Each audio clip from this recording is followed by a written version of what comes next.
Ya, bismillahirrahmanirrahim. Assalamualaikum warahmatullahi wabarakatuh. Perkenalkan, saya Ditya Wasmi Safira, NIM 139. Di sini saya akan membuat video penjelasan tentang salah satu nomor dari soal UAS komputasi numerik. Di sini saya pilih nomor 2 ya, tentukan inverse dari set. Langsung saja ke jawaban. Nomor 2. Nah, tentukan dari inverse set ya. Pertama kita harus tahu dulu rumus dari inverse itu apa. Jadi kita misal A ya, A inverse itu rumusnya determinan dari A sendiri dikali A join dari A.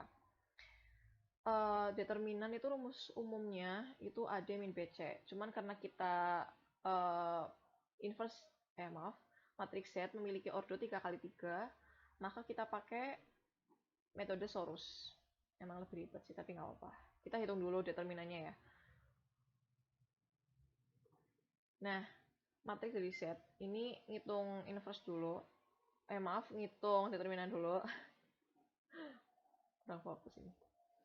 Nah, pertama itu kita buat dulu, kita tulis lagi, terus ulang dari matriksnya sendiri ini. Kemudian, dua kolom awal dari paling kiri ya, itu ditulis lagi di sebelah paling kanan yang matriks baru yang kita tulis gitu. Sudah, ini kan matriksnya Z. Kita tambah lagi dua kolom, berarti kan ini kolom 1 sama kolom 2 ditaruh sebelah sini gitu. Kemudian nanti kita buat garis diagonal itu untuk menentukan determinan ya. Terserah mau dari ujung mana dulu, intinya selalu ada 5 ini. Kalau ordonya 3x3 berarti ada 5 bilangan paling atas di baris pertama berarti ya, itu yang dipakai. Jadi aku mulai dari ini ya, dari yang paling kiri dulu. Itu dari angka 8 berarti diagonalnya berarti ke kanan, kita tarik garis diagonal itu selalu karena ordernya 3x3 berarti 3 angka yang dipakai juga.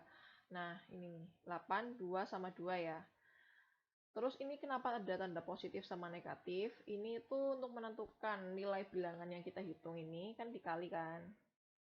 Itu positif atau negatif kayak gitu. Nah, terus kita hitung ini ya positif berarti ini kan dikali nih, diagonal ngitungnya. 8 kali 2 kali 2.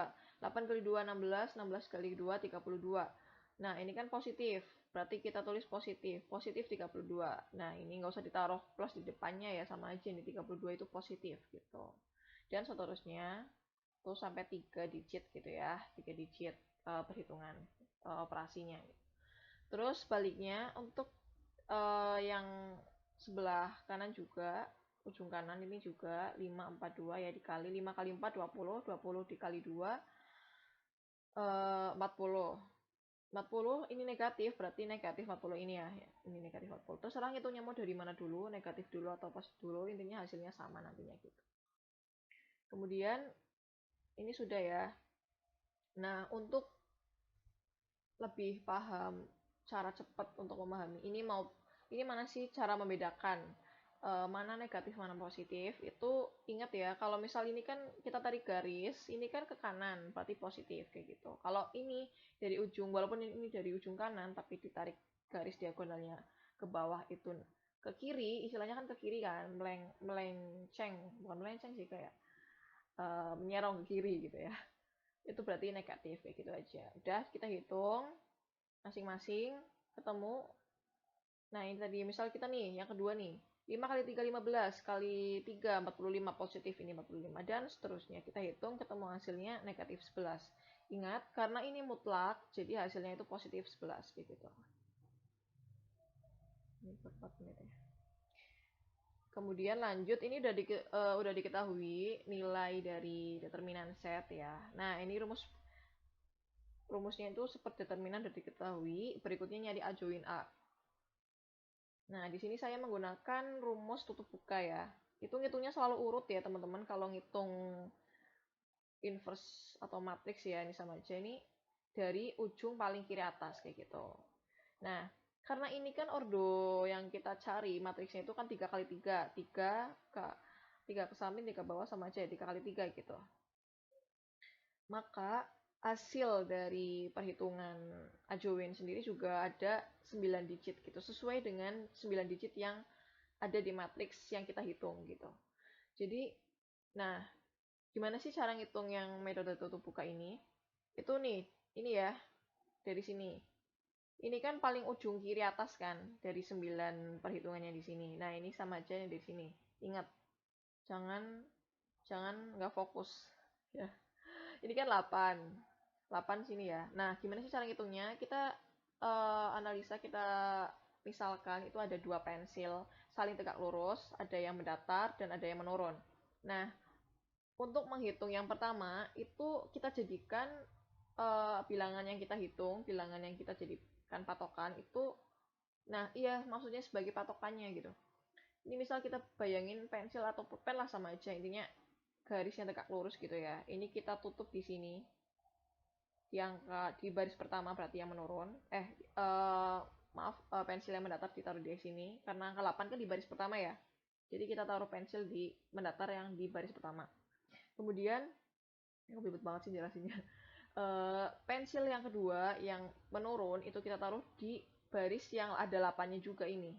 Kita mengikuti patokan yang angka 8. Dah, bayangin aja ini ditutup ya. Ini juga ditutup. Maka angka yang terlihat itu yang kita taruh di operasi ini gitu. Nah, karena tadi kan ada pensil di sini, yang kita tutup yang tertutup itu posisi yang ada angka 8-nya tadi. Ini kan ditutup, ini juga ditutup. Berarti yang terlihat adalah angka 2332. Paham ya? Ini emang pakai ini sih jelasinnya kurang efektif ya. Semoga sih mudeng gitu ya, teman-teman. Nah, ini kan berarti kan kita tulis langsung 2332 dan seterusnya kayak gitu.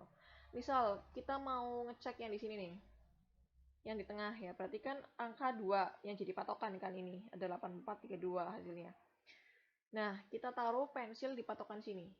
Pensil yang mendatar di sini, kita tutup. Kemudian pensil yang kedua yang menurun di sini. Maka yang terlihat adalah angka 8432.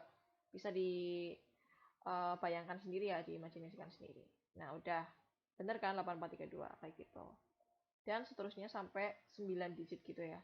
Nah, sebagai pengingat itu jangan lupa diberi tanda ini yang aku lingkarin aja biar lebih mudah. Ada tanda plus minus dan seterusnya. Itu bukan operasi penjumlahan pengurangan tapi merupakan tanda, memberi tanda bahwa itu tuh bilangannya nanti mau negatif atau positif. Emang kayak gitu cara mengerjakannya. Rumusnya kayak gitu. Cara cepatnya ya langsung aja dari awal selalu positif, selang-seling gitu, positif positif kembali ke negatif lagi negatif lagi dan seterusnya gitu ya teman-teman. Kemudian kita hitung masing-masing dari matriks ya, kan udah diketahui nih matriksnya. Nah, matriks baru ordonya udah 2x2 malah ya. Nah, tadi kan aku udah bilang kalau determinan ordo 2x2 itu lebih mudah menghitung determinannya itu pakai AD min BC. Ini kayak menghitung determinan baru sih, kita hitung lagi gitu. Nah, ini kan hasilnya min 5. Ingat ya, ini digit paling kiri atas berarti yang ini ya. AD min BC ini kan A, B, C, D. Berarti AD min BC itu 2 kali 2, 4. 4 dikurangi 3 kali 3, 9. 4 dikurangi 9 berarti negatif 5. Udah betul. Dan seterusnya ya teman-teman. Dihitung sendiri. Nah, ini kan. Misal ini yang paling bawah ya. Berarti kan 8 kali 2, 16. 16 dikurangi 5 kali 4, 20. Berarti negatif 4. Ya udah benar. Kayak gini. Gitu ya. Kemudian kalau sudah diketahui ini kan istilahnya kayak matriks baru gitu. Kita transposkan. Transpos itu mengubah letak baris jadi kolom atau kolom jadi baris. Karena ini 3 kali 3 ya ordonya, berarti ya sama hasilnya, tetap 3 kali 3 ordonya gitu. Oh, udah 9 menit. Nah, maka ini tinggal diubah ya. Ini kan kolom jadi baris ditaruh di sini. Berarti min 5, 2, 7 gitu. Terus yang sebelah sini min 5, 1, 6 ya udah ke bawah aja min 5, 1, 6 kayak gitu. Nah, ini merupakan hasil ajoinya. Kemudian tinggal masukin rumus. Tadi kan udah ketemu seperti determinan ya. Ini 11-nya taruh sini, tinggal kita hitung dikali min 5 kali per 11 ya, hasilnya min 5 per 11 kayak gitu. Ini hasilnya ya teman-teman, tinggal dikali aja gitu aja, simple, yang penting tahu rumusnya. Dan